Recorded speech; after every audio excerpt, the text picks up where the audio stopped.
ಓಂ ತತ್ಸತ್. ಎಲ್ಲರಿಗೆ ನಮಸ್ಕಾರ.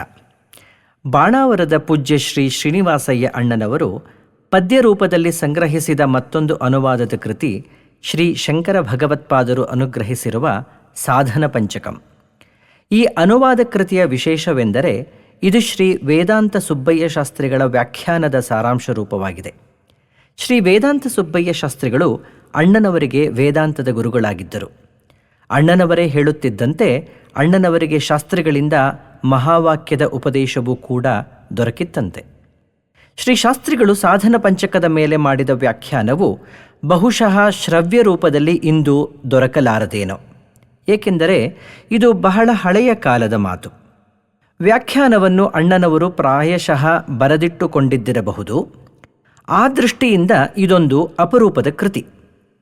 ಭಾಷ್ಯಕಾರರ ಸಾಧನ ಪಂಚಕವು ಕೇವಲ 5 ಪದ್ಯಗಳಾದರೂ ಶಾರ್ದೂಲ ವಿಕ್ರೀಡಿತದ ದೀರ್ಘವಾದ ವೃತ್ತದಲ್ಲಿ ಇರುವುದರಿಂದ ಇದರ ವ್ಯಾಖ್ಯಾನವೂ ಸಹ ಸುದೀರ್ಘವಾಗಿದ್ದಿರಲು ಸಾಕು. ಹಾಗಾಗಿ ಇದರ ಸಾರಾಂಶವನ್ನು ಅಣ್ಣನವರು ಒಟ್ಟು 50 ಪದ್ಯಗಳಲ್ಲಿ ಸಂಗ್ರಹಿಸಿದ್ದಾರೆ. ಇದನ್ನು ನಿಮ್ಮ ಮುಂದಿರಿಸಲು ನಮಗೆ ಸಂತೋಷವಾಗುತ್ತಿದೆ. ಮೊದಲಿನ 2 ಪೀಠಿಕಾ ಪದ್ಯಗಳು.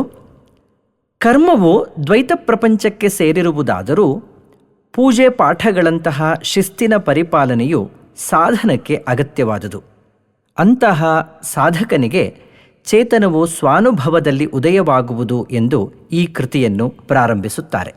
ದ್ವೈತವಿರುವೆಡೆ ಮಾತ್ರ ಕರ್ಮವು ಪೂಜೆ ಪ್ರಾರ್ಥನೆ ತ್ಯಾಗ ಮುಂತಹ ಶಿಸ್ತು ಇವುಗಳು ಇದ್ದೇ ಇರುವುದು ಸಹಜ ರೂಢಿಯಲಿ.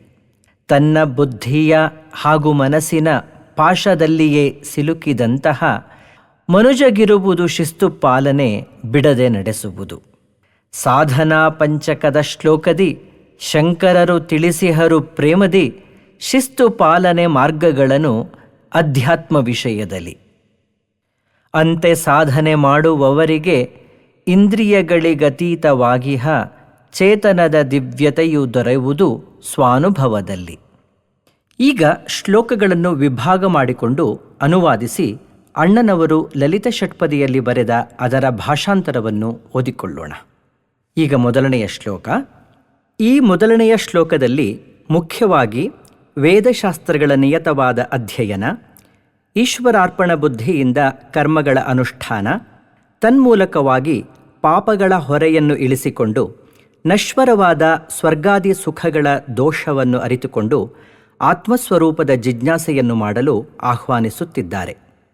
ವೇದೋ ನಿತ್ಯಮಧೀಯತಾಂ ತದುದಿತಂ ಕರ್ಮಸ್ವನುಷ್ಠೀಯತಾಂ ತೇನೇಶಸ್ಯ ವಿಧೀಯತಾಂ ಅಪಚಿತಿಃ ಕಾಮ್ಯೇ ಮತಿಸ್ತ್ಯಜ್ಯತಾಂ ಪಾಪೌಗಃ ಪರಿಧೂಯತಾಂ ಭವಸುಖೇ ದೋಷೋನುಸಂಧೀಯತಾಂ ಆತ್ಮೇಚ್ಛಾ ವ್ಯವಸೀಯತಾಂ ನಿಜಗೃಹಾತ್ ತೂರ್ಣಂ ವಿನಿರ್ಗಮ್ಯತಾಂ. ಇದರ ಅರ್ಥವನ್ನು ಅಣ್ಣನವರು 3 ಪದ್ಯಗಳಲ್ಲಿ ಅನುವಾದಿಸಿದ್ದಾರೆ. ಈಗ ಅವುಗಳನ್ನು ವಾಚಿಸೋಣ. ದಿನವು ವೇದವ ಓದಿ ತಿಳಿಯುತ್ತ ಅದರಲಿಹ ಕರ್ಮಗಳ ಮಾಡುತ್ತ ಅರ್ಪಿಸವನಿಗೆ ಎಲ್ಲ ಕರ್ಮವ ಶ್ರದ್ಧೆ ವಹಿಸುತ್ತಲಿ.